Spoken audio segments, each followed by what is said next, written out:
ಎಲ್ಲರಿಗೂ ನಮಸ್ಕಾರಗಳು. ಏಪ್ರಿಲ್ ತಿಂಗಳು ಮುಗಿದಿದೆ. ಬನ್ನಿ ಲಾಭ ನಷ್ಟದ ಲೆಕ್ಕಾಚಾರ ನೋಡೋಣ. ಈಕ್ವಿಟಿ ಇಲ್ಲಿ ಡೇಟ್ ನೋಡ್ಬೋದು. 1/4/2024 30/4/2024 ಎಷ್ಟು ಲಾಭ ಆಗಿದೆ ಅಂತ ನೋಡೋಣ.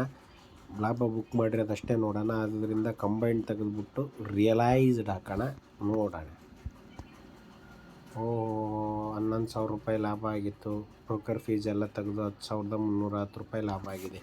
ನೆಕ್ಸ್ಟ್ ಸೆಗ್ಮೆಂಟ್ ಯಾವುದು ಹೋಗೋಣಪ್ಪ ಅಂದರೆ ಫ್ಯೂಚರ್ ಆ್ಯಂಡ್ ಆಪ್ಷನ್ಗೆ ಹೋಗೋಣ. 2,60,000 ರೂಪಾಯಿ ಲಾಭ ಆಗಿತ್ತು. ಅದರಲ್ಲಿ 9,500 ರೂಪಾಯಿ ಬ್ರೋಕರ್ ಫೀಸ್ ತೆಗೆದುಬಿಟ್ಟು 2.5 ಲಕ್ಷ ಲಾಭ ಆಗಿದೆ. ಸೊ ಷೇರುಪೇಟೆ ಅಂದರೆ ಲಾಭ ನಷ್ಟ ಇದ್ದಿದ್ದೆ ನೀವು ನೋಡಿರ್ಬೋದು. ಒಂದು ತಿಂಗಳು 1,70,000 ಲಾಸ್ ಬುಕ್ ಮಾಡಿದ್ದೆ. ಈಗ 2,60,000 ಬಂದಿದೆ. ಹಿಂಗೆ ಏರಿಳಿತ ಇರುತ್ತೆ. ವರ್ಷದ ಕೊನೆಗೆ ನೀವು ಓವರಾಲು ಒಂದು 20% ಪ್ರಾಫಿಟ್ ಮಾಡಿದರೆ ಅದು ಒಳ್ಳೆ ಪ್ರಾಫಿಟ್ಟು ಅಂತ ಅರ್ಥ. ನೆಕ್ಸ್ಟ್ ಕರೆನ್ಸಿಯಲ್ಲಿ ಮಾಡಿಲ್ಲ, ಕಮಾಡಿಟಿಗೆ ಹೋಗೋಣ. ಚಿನ್ನ ಬೆಳ್ಳಿ ವ್ಯವಹಾರದಲ್ಲಿ 2,620 ಲಾಭ ಆಗಿತ್ತು. ಬ್ರೋಕರ್ ಫೀಸ್ ತೆಗೆದುಬಿಟ್ಟು 2,450 ರೂಪಾಯಿ ಲಾಭ ಆಗಿದೆ. So next